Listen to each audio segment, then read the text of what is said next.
اب یہاں پر جس فرعون کی سلطنت میں رہنا ایسا ہی تھا جیسے کہ موت کے منہ میں رہنا، کیونکہ فرعون بہت ظالم تھا اور ادھر یہ بہت مجبور تھے۔ تو یہ قوم جب چلی گئی ہے، وہ لوگ جو موسیٰ علیہ السلام پر ایمان لیا، یہ پانی کے اس پار چلے گئے ہیں۔ اب جب وہ ادھر چلے گئے ہیں تو ادھر بھی تکالیف زیادہ ہیں، پانی کا مسئلہ ہے، خوراک کا مسئلہ ہے، اور وہ ایک دوسرے سے باتیں کر رہے ہیں، بہت زیادہ پریشان ہے کہ ادھر سے تو ہم نکل آئے ہیں۔ یعنی ایک قسم کا اس طرح اس کو سمجھ لیجئے کہ موت، وہ ادھر بھی موت تھی، ادھر بھی موت ہے، تو وہ پانی مانگ رہے ہیں موسیٰ علیہ السلام سے کہ ہمیں پانی چاہیے۔ اب اس وقت میں سفر تو ایسا بھی نہیں ہوتا تھا جس طرح آج ہم کرتے ہیں کہ موٹر وے پر جا رہے ہیں، پانی اگر نہیں ہے تو کوئی مسئلہ نہیں ہے، کوئی اسٹیشن آ جائے گا، وہاں سے ہم پانی لے لیں گے۔ اب اس تصور کریں، مطلب سورج کی روشنی ہے، تپش ہے، گرمی ہے، پانی نہیں ہے، اور صحرا میں آپ کھڑے ہیں، آپ کے پاس کچھ نہیں ہے۔ مطلب آج کل جس طرح سفر ہوتا ہے، جس طرح ہم ٹریولنگ کرتے ہیں، اس طرح کی ٹریولنگ بھی نہیں تھی۔ یعنی یہ نہیں تھا کہ رکیے مصر میں میرا جو ہے فیوریٹ جوس رہ گیا ہے، اس طرح نہیں تھا، حالات بالکل چینج تھے۔ یعنی آج کل کے دور کا سفر نہیں تھا کہ ہم بڑا ریلیکس سفر کر جاتے ہیں، اے سی لگا ہے گاڑی میں، کوئی ٹینشن کی بات نہیں ہے، پانی کہیں بھی مل جاتا ہے، منرل واٹر مل جاتا ہے۔ تو ادھر یہ مسائل تھے کہ ادھر یہ چیزیں اویلیبل نہیں تھی۔ اب ہوتا کیا ہے، موسیٰ علیہ السلام نے ان کو ڈیل کرنا تھا، موسیٰ علیہ السلام نے ان کو مطمئن کرنا تھا، جواب دینا تھا، بلکہ ایک خطبہ دینا تھا۔ اب موسیٰ علیہ السلام نے ان کو ایک خطبہ دیا ہے، وہ خطبہ اتنا پیارا ہے اور اتنا ٹائم لیس ہے، بڑا اہم ہے کہ اس خطبے کو، بڑا مختصر خطبہ ہے لیکن اللہ تعالیٰ نے اس کو قرآن مجید کا حصہ بنایا ہے، اور وہ حصہ اس لیے بنایا ہے کیونکہ وہ الفاظ بہت قیمتی الفاظ ہیں، ٹائم لیس الفاظ ہیں اور بڑے پاورفل الفاظ ہیں، اسی لیے قرآن مجید میں قیامت تک یہ الفاظ محفوظ کر لیے گئے ہیں۔ تو موسیٰ علیہ السلام ان کو یہ جواب دیتے ہیں، اب خطبہ دے رہے ہیں موسیٰ علیہ السلام۔ وَإِذْ قَالَ مُوسَىٰ لِقَوْمِهِ اذْكُرُوا نِعْمَةَ اللَّهِ عَلَيْكُمْ إِذْ أَنْجَاكُمْ مِنْ آلِ فِرْعَوْنَ يَسُومُونَكُمْ سُوءَ الْعَذَابِ وَيُذَبِّحُونَ أَبْنَاءَكُمْ وَيَسْتَحْيُونَ نِسَاءَكُمْ وَفِي ذَلِكُمْ بَلَاءٌ مِّن رَّبِّكُمْ عَظِيمٌ۔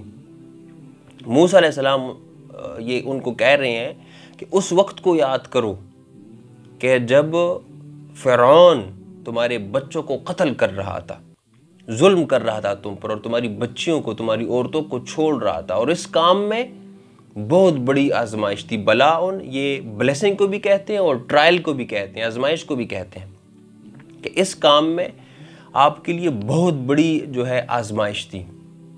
یہ دیکھیے نیچرل سی بات ہے کہ بچہ جب گاڑی کے سامنے آتا ہے اور گاڑی چل رہی ہے تو ماں دوڑتی ہوئی جاتی ہے اور اس بچے کو اپنے گود لے لیتی ہے، یعنی اپنی جان پر کھیل کر اپنے بچے کو بچاتی ہے۔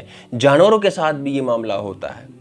مثال کے طور پر جو سانپ ہے وہ پرندے کے بچے پر حملہ اگر کر رہا ہے تو وہ پرندہ اپنی جان پر کھیل کر سانپ سے اپنے بچوں کو بچاتی ہے، یہ ایک فطری سی بات ہے۔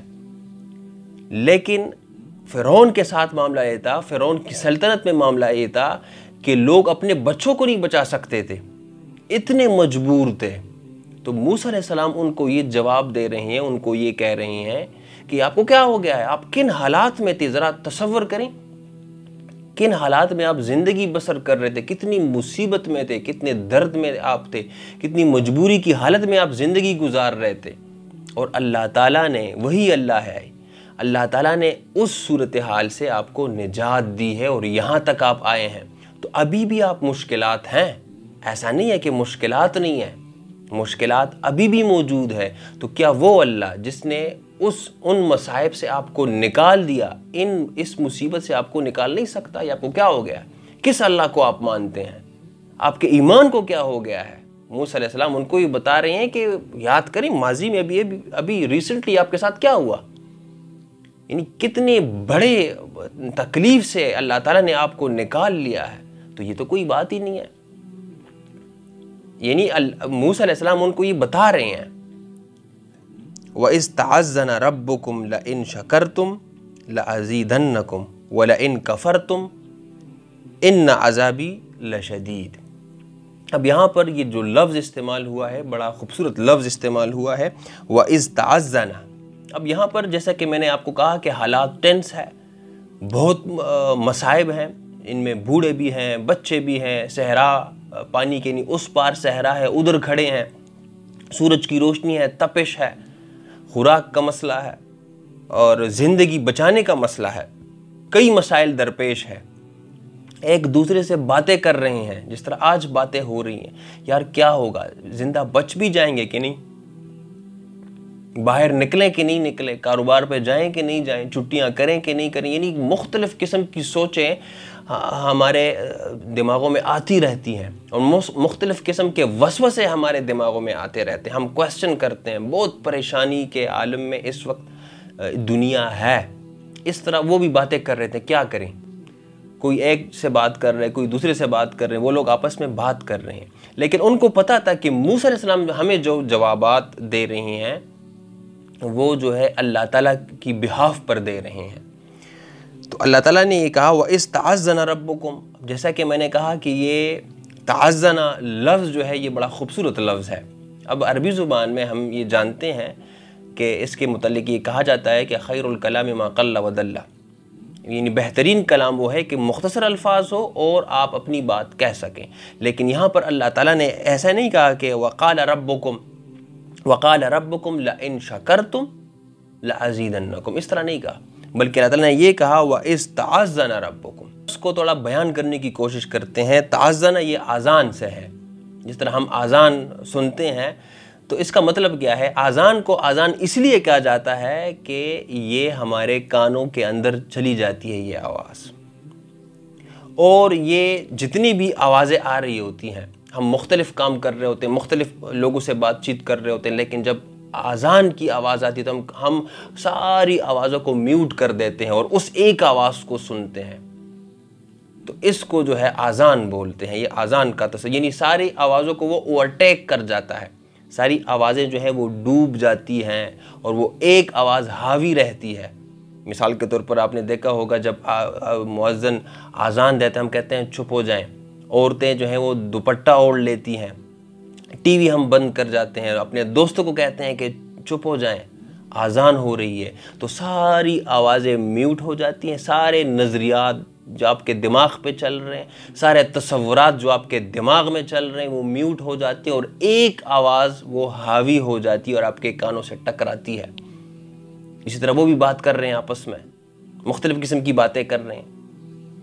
اس کی میں ایک اور مثال دیتا ہوں تاکہ بات سمجھنے میں آسانی ہو۔ ایک سکول ہے اور ایک سکول میں کلاس ہے، اس میں بچے شور کر رہے ہیں، باتیں کر رہے ہیں ایک دوسرے سے، لیکن جب ٹیچر آتا ہے یا پرنسپل آتا ہے اور وہ آواز دیتا ہے کہ او ہیلو سنیں، تو ساری آوازیں جو ہیں، وہ ساری گفتگو جو ہیں وہ ڈم ہو جاتی ہیں، وہ میوٹ ہو جاتی ہیں اور وہ ایک آواز سب سننے لگتے ہیں، کیونکہ اس آواز کی اہمیت زیادہ ہوتی ہے، جو سارے خاموش ہو جاتے ہیں، ساری باتیں بند ہو جاتی ہیں اور اس پرنسپل کی یا اس ٹیچر کی آواز یا بات سنی جاتی ہے۔ تو یہ آواز اہم ہوتی ہے، ان سارے وسوسے آپ اس سے نجات حاصل کر لیتے ہیں اور ایک آواز سنتے ہیں۔ اب انہیں تو پتہ ہے کہ موسیٰ علیہ السلام اللہ تعالیٰ کی بہاف پر بول رہے ہیں، یعنی بار بار یہ نہیں، موسیٰ علیہ السلام یہ نہیں کرتے کہ اللہ تعالیٰ مجھے بتاتے ہیں، اللہ تعالیٰ مجھے بتاتے ہیں، اس طرح نہیں ہوتا۔ تو موسیٰ علیہ السلام ان کو یہ کہہ رہے ہیں کہ وَإِذْ تَعَزَّنَ رَبُّكُمْ لَئِن شَكَرْتُمْ لَأَزِيدَنَّكُمْ۔ اس وقت کو یاد کرو جب آپ کے رب نے یہ بات کی، یہ اطلاع دی، یہ اعلان کیا۔ کیا اعلان کیا؟ اب وہ یعنی مطلب مختلف باتیں، وہ پریشانی کے عالم میں ایک دوسرے سے گفتگو کر رہے ہیں، وہ سارے تصورات اور خیالات اور وسوسے میوٹ ہو گئے اور ایک آواز آئی، وہ اللہ تعالیٰ کی طرف سے تھی۔ اللہ تعالیٰ کا پیغام کیا تھا؟ لَإِن شَكَرْتُمْ، لَإِن شَكَرْتُمْ، اگر تم نے شکر ادا کیا، لَأَزِيدَنَّكُمْ، تو ہم تمہیں انکریز کر دیتے اس میں، یعنی تمہارے لیے بہتری عطا فرماتے۔ اب یہاں دیکھیے وَإِذْ تَعَزَّنَ رَبُّكُمْ، ربکم کا لفظ بڑا اہم ہے، یعنی وہ ہمارا پروٹیکٹر ہے، حفاظت کرنے والا ہے اور ہمارا خیال رکھنے والا ہے. یعنی آپ کے خیال رکھنے والے نے، آپ کے رب نے آپ سے کہا کہ ہولڈ آن، سنیں میری بات سنیں. پریشان کیوں ہو رہے ہیں؟ کیوں آپ اس طرح سوچ رہے ہیں؟ غلط کیوں سوچ رہے ہیں؟ پریشانی میں کیوں ہیں؟ اللہ تعالیٰ کی بات سنیں. آگے اللہ تعالیٰ کہتے ہیں لَإِن شَكَرْتُمْ لَأَزِيدَنَّكُمْ، اگر تم شکریہ ادا کرو گے. یہاں پر جو یہ ترکیب ہے بڑی زبردست ہے. لَإِن شَكَرْتُمْ یہ ماضی کا صیغہ ہے. اس کا مطلب یہ ہے کہ اگر ذرا بھی، یعنی ایک بار بھی تم نے شکریہ ادا کیا، اگر تم نے ایک بار بھی شکریہ ادا کیا، لَأَزِيدَنَّكُمْ. اب اس میں تسلسل ہے، یہ کنٹینیوس ہے، یعنی پریزنٹ ٹینس ہے. میں اس کو انکریز کر دوں گا، تمہارے مال حال کو اس کو میں انکریز کر دوں گا. یہاں پر یہ بھی نہیں کہا گیا ہے کہ کس چیز کو انکریز کر دوں گا. ظاہر سی بات ہے کہ اللہ تعالیٰ ہمیں یہ بتا رہے ہیں کہ جو میں دیتا ہوں اس کو تم کوانٹیفائی نہیں کر سکتے ہو، اس کو تم لمیٹڈ نہیں کر سکتے ہو. ہو سکتا ہے تمہیں علم میں انکریز عطا کرے اللہ تعالیٰ، یعنی اس میں گروتھ عطا کرے، یا علم میں، حال میں، مال میں، دولت میں، صحت میں، یہ ساری چیزیں ہو سکتی ہیں. ہم اس کو لمٹ نہیں کر سکتے ہیں. جو ہمارے لیے بہتر ہے اللہ تعالیٰ ہم سے بہتر جانتا ہے. دوسری بات یہ ہے لَإِن شَكَرْتُمْ لَأَزِيدَنَّكُمْ، یہ تو ہو گیا. اب سوال یہ بھی پیدا ہو سکتا ہے کہ وہاں پر جو لوگ ہیں وہ یہ سوال کر سکتے تھے کہ ہم شکریہ ادا کریں. موسیٰ علیہ السلام کو یہ کہہ سکتے تھے کہ ہم شکریہ ادا کریں. کس چیز کا شکریہ ادا کریں؟ وہ اپنے ارد گرد دیکھیں، نہ پانی ہے، یہ تو صحرا ہے، بس سورج ہے، نہ خوراک کا کوئی سامان ہے، اور یہاں بھی ہم موت کے قریب ہیں، تو کس چیز کا شکریہ ادا کریں؟ اللہ تعالیٰ نے ہمارے لیے کیا کیا ہے؟ تو اس کا جواب اس سے پہلی آیت میں ہے جو ہم نے بیان کر دی کہ موسیٰ علیہ السلام نے ان کو بتایا کہ شکریہ ادا کرو اس کا جہاں پر آپ تھے. یعنی فرعون کے پاس آپ تھے، آپ کی بچوں کو قتل کیا جا رہا تھا، آپ کی زندگی موت کے دہانے پر تھی، آپ کچھ بول نہیں سکتے تھے، غلامی کی زندگی گزار رہے تھے، فقر کی زندگی گزار رہے تھے. وہاں سے اللہ تعالیٰ نے آپ کو نکال دیا، تو شکریہ ادا کریں. اور تھوڑی دیر کے لیے مان بھی لیں کہ آپ کے پاس شکر ادا کرنے کے لیے کچھ نہیں ہے. آپ ابھی پریشانی کے عالم میں، جیسا کہ ابھی ہے، نفسی کا عالم ہے. میں پریشان ہوں، میرے روزگار کا کیا ہوگا، میری خوراک کا کیا ہوگا، میرے والدین کا کیا ہوگا، میرے ملک کا کیا ہوگا. تو اللہ تعالیٰ ہمیں یہ بھی بتا رہے ہیں یہاں پر اگر کسی کے پاس کچھ بھی نہیں ہے تب بھی وہ شکریہ ادا کرے. اس کی وجہ کیا ہے؟ آپ کے پاس رب تو ہے. یہاں پر یہی کہا گیا ہوا ربکم، کہ وہ تمہارا رب ہے. اگر کسی کے پاس کچھ نہیں ہے تو وہ یہ سمجھ لے کہ اللہ تعالیٰ کا اس کا خالق ہونا، اس کی موجودگی، یعنی اللہ تعالیٰ کی موجودگی میری زندگی میں یہ شکر کا باعث ہے. وہ میرا خالق ہے، وہ میرا پالن ہار ہے، وہ میرا خیال رکھنے والا ہے، وہ میرا پروٹیکٹر ہے، کیئر ٹیکر ہے وہ. تو میں شکریہ کیوں ادا نہ کروں؟ تو اگر کسی کے پاس شکریہ ادا کرنے کے لیے کچھ بھی نہیں ہے مثال کے طور پر، تو وہ یہ سوچ کر شکریہ ادا کرے کہ ہوا ربکم، وہ اللہ تعالیٰ اس کا رب ہے، تم سب کا رب ہے، اس لیے شکریہ ادا کریں. اس کے بعد اللہ تعالیٰ نے یہ بات بھی کر دی وَلَئِن كَفَرْتُمْ، اور اگر تم کفر کا رویہ اختیار کرو گے، ان عذابی لشدید، تو میرا عذاب بڑا شدید تر ہے. یہاں پر کفر یہ جو ہے خلاف شکر، یعنی شکر کے خلاف جو استعمال ہوتا ہے وہ ہے کفر. اور یہ بات بھی یاد رکھیے، یہاں پر جو نعمتیں ہمیں دی جاتی ہیں، شکرانہ نعمہ اسے کہتے ہیں، یعنی نعمتیں جو آپ کو دی گئی ہے اس کا شکریہ ادا کرنا ہے. اس کے خلاف کیا ہوگا؟ کفرانہ نعمہ، یعنی نعمتیں جو آپ کے پاس ہیں ناشکری کرنا. اب یہ جو ترکیب استعمال کی گئی ہے یہ بھی بڑی زبردست ترکیب ہے. اللہ تعالیٰ کہتے ہیں لَإِن شَكَرْتُمْ، اگر ایک بار بھی، ایٹ لیسٹ ون ٹائم، ایک بار بھی تم شکریہ ادا کرتے، ماضی کا صیغہ ہے، ایک بار بھی. اور اگر یہ پریزنٹ کا ہوتا، مضارع کا ہوتا تو تشکرو آتا. اگر ایک بار بھی شکریہ ادا کرتے لَأَزِيدَنَّكُمْ، اب یہاں پر لام تاکیدی ہے اور نون ثقیلہ ہے، یعنی ڈبل تاکید ہے. یعنی اس کا ترجمہ کرنا بڑا مشکل ہے، لیکن ہم اس کا سادہ زبان میں اور سادہ اردو میں ہم ترجمہ اس طرح کریں گے، اگر ایک بار بھی شکریہ ادا کرو گے رب کا، تو میں ضرور، یقیناً اور یقینی بات ہے کہ میں ضرور اس پہ انکریز عطا کروں گا، زیادہ عطا کروں گا۔ اور آگے کہا گیا یعنی اس کو، اور وَلَئِن كَفَرْتُمْ، اور اگر ناشکری کا رویہ اختیار کرو گے، إِنَّ عَذَابِي لَشَدِيدٌ، تو جان لو کہ جو عذاب ہے میرا بڑا شدید تر ہے، بڑا ٹینس ہے۔ یہاں پر عربی زبان میں اور عام زبان میں ہم دو لفظ استعمال کرتے ہیں، وہ ہے ہم یہ کہتے ہیں اگر یہ کام کرو گے پھر میں یہ کام کروں گا، یا ہم یہ کہتے ہیں اگر یہ کام کرو گے تو یہ ہوگا۔ ہم یہ کہتے ہیں، یہاں بھی یہی صورتحال اختیار کی گئی ہے، اگر شکر ادا کرو گے، اگر شکر کا رویہ اختیار کرو گے تمہیں بڑھوتری دی جائے گی، گروتھ دی جائے گی، انکریز میں کر دوں گا۔ اللہ تعالیٰ کہتے ہیں اگر میرا شکریہ ادا کرو گے تو میں انکریز کروں گا، تو میں انکریز کروں گا۔ اور جب اگر ناشکری کا رویہ اختیار کرو گے، وَلَئِن كَفَرْتُمْ، تو وہاں پر متوقع جو جملہ تھا وہ اس طرح ہونا چاہیے تھا، لَئِن كَفَرْتُمْ فَإِنَّ عَذَابِي لَشَدِيدٌ، تو میرا جو عذاب ہے وہ شدید تر ہے۔ اس طرح نہیں کہا گیا ہے، یعنی پہلے جملے کو، یعنی شکریہ کو، اگر تم ایک بار شکریہ ادا کرو گے، گریٹیٹیوڈ کا جذبہ ہوگا تو زیادہ عطا کر دوں گا، بدلے میں یہ ہوگا ایف دن۔ اگر شکریہ ادا کرو گے تو یہ ہوگا، پھر میں یہ انکریز کروں گا۔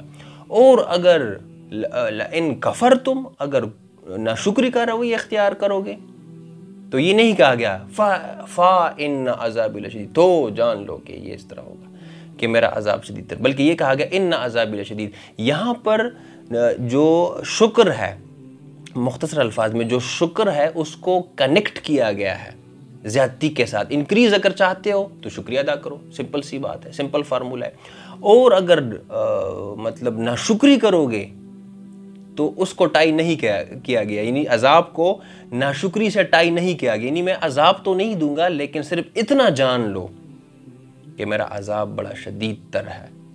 یعنی اگلی بار جب ناشکری کا سوچو تو اگر یہ خیال دل میں پیدا ہو جائے تو یہ ضرور اپنے دماغ میں بٹھا لینا کہ اللہ تعالیٰ کی پکڑ بڑی سخت ہے، اس کو ٹائی نہیں کیا گیا ناشکری کے ساتھ، اس عذاب کو ٹائی کہ میں عذاب اس وقت دوں گا جب آپ ناشکری کریں گے، یہ نہیں کہا گیا۔ جس طرح پہلے کیس میں کہا گیا اگر زیادتی چاہتے تو شکریہ ادا کرو، اس کو ٹائی کیا گیا ہے، جبکہ دوسرے لَئِن كَفَرْتُمْ إِنَّ عَذَابِي لَشَدِيدٌ کے ساتھ، عذاب کے ساتھ اس کو ٹائی نہیں کیا گیا ہے۔ یہ ایک اور بات ہمیں مل گئی ہے کہ اس پر ہمیں شکریہ ادا کرنا چاہیے، الحمدللہ کہنا چاہیے۔ اس کے بعد ان آیتوں کو دیکھنے کے بعد ہمیں یہ سبق ملتا ہے کہ ہمیں اپنی زندگی میں، اپنی ماضی میں سوچنا چاہیے کہ اللہ تعالیٰ نے ہمارے لیے کتنے کام کیے، ہم ذرا گن لیں، اپنے دوستوں کے ساتھ بیٹھ جائیں، اپنے گھر والوں کے ساتھ بیٹھ جائیں، اپنے خاندان کے ساتھ بیٹھ جائیں کہ اللہ تعالیٰ نے ہمارے لیے کیا کیا ہے، اس کے لیے ہم کیا مطلب جو کچھ کیا ہے اس کا ہم شکریہ ادا کریں۔ ہم کتنے مصائب میں تھے، یعنی کتنی مصیبتیں میری زندگی میں آئی تھی، ان مصیبتوں سے اللہ تعالیٰ نے مجھے نکال دیا۔ موسیٰ علیہ السلام یہی درس دے رہے ہیں، بڑی ٹائملیس گفتگو موسیٰ علیہ السلام نے کی ہے جو قرآن کا حصہ بنی، جیسا کہ میں نے کہا قیامت تک یہ گفتگو رہنی ہے۔ تو میرے لیے اللہ تعالیٰ نے کیا کیا ہے، آپ کی زندگی میں اللہ تعالیٰ نے ماضی میں کیا کیا ہے، اور سوچیں ان مسائل سے اللہ تعالیٰ نے ہمیں نکال دیا ہے، تو ہم اس کا شکریہ کیوں ادا نہ کریں؟ اس ماحول سے اللہ تعالیٰ ہمیں کیوں نہیں نکالے گا؟ ضرور نکالے گا۔ تو ہمیں شکر ادا کرتے رہنا چاہیے، اور ہم یہ سوچیں کہ فَأَمَّا بِنِعْمَتِ رَبِّكَ فَحَدِّثْ، جو نعمتیں ہمارے پاس ہیں، ہمیں بھی سانس لے رہے ہیں، زندہ ہیں، جی رہے ہیں، اپنا گھر ہے، مختلف چیزیں ہمارے پاس موجود ہیں، تو ہم شکریہ کیوں ادا نہ کریں؟ انسان ناشکری کا رویہ اختیار کر جاتا ہے اور اللہ تعالیٰ کو ناراض کر جاتا ہے۔ ایک اور آیت میں، آیت نمبر 5 میں اللہ کہتے ہیں وَلَقَدْ أَرْسَلْنَا مُوسَىٰ بِآيَاتِنَا أَنْ أَخْرِجْ قَوْمَكَ مِنَ الظُّلُمَاتِ إِلَى النُّورِ، اور جب ہم نے موسیٰ علیہ السلام کو بھیجا اپنی قوم کی طرف تاکہ وہ اپنی قوم کو نکال سکے تاریکیوں سے روشنی تک، تو یہ بھی یاد رکھیں کہ تاریکیوں سے یعنی ناشکری کے دور سے ان کو نکال کر جو ہے شکر کے جذبات میں لے آئیں۔ روشنی میں لانے کا مطلب یہی ہے کہ شکر کے جذبات اندر پیدا کرے، ہدایت کی طرف وہ آ جائے۔ تعالیٰ نے میرے لیے کیا کیا ہے، کیسے میں شکر ادا کروں؟ اپنے بچوں کے ساتھ، اپنی خاندان کے ساتھ، اپنی بیوی کے ساتھ ہم یہ بیٹھیں اور یہ سوچیں کہ اللہ تعالیٰ نے ہماری زندگی میں کیا کیا کام کیے ہیں جس کے لیے ہم شکر گزار بندے بن جائیں۔ اس کے علاوہ جو احتیاطی تدابیر ہیں ان کا بھی ہم خیال رکھیں، جو ماہرین ہمیں بتاتے ہیں، اور جو احتیاطی تدابیر ہمیں بتاتے ہیں وہ عین اسلام ہے، اور عین جو ہے ہمارا مذہب یہ کہتے ہیں کہ احتیاط ہمیں کرنا چاہیے، اور یہی نبی کریم صلی اللہ علیہ وسلم کی تعلیمات بھی ہے۔ تو انشاءاللہ یہ جو خوف پیدا ہوا ہے اس سے ڈرنے کی ضرورت نہیں ہے۔ احتیاط کریں، احتیاطی تدابیر جو ہیں ان جو انسٹرکشنز ہیں ان کو فالو کریں، اور اللہ تعالیٰ پر پختہ ایمان رکھیں، جس طرح ایمان موسیٰ علیہ السلام کا تھا اور اس کی قوم کا ایمان بنا۔ تو اللہ تعالیٰ ہم سب کو سمجھنے کی توفیق عطا فرمائے، اور اللہ تعالیٰ سے دعا ہے کہ جو یہ وبا پھیل گئی ہے اللہ تعالیٰ اس کا خاتمہ کرے اور دنیا کو اس وبا سے بچائے۔ بارک اللہ لی ولکم فی القرآن الحکیم ونفعنی وإیاکم بالآیات وذکر الحکیم، آمین یا رب العالمین۔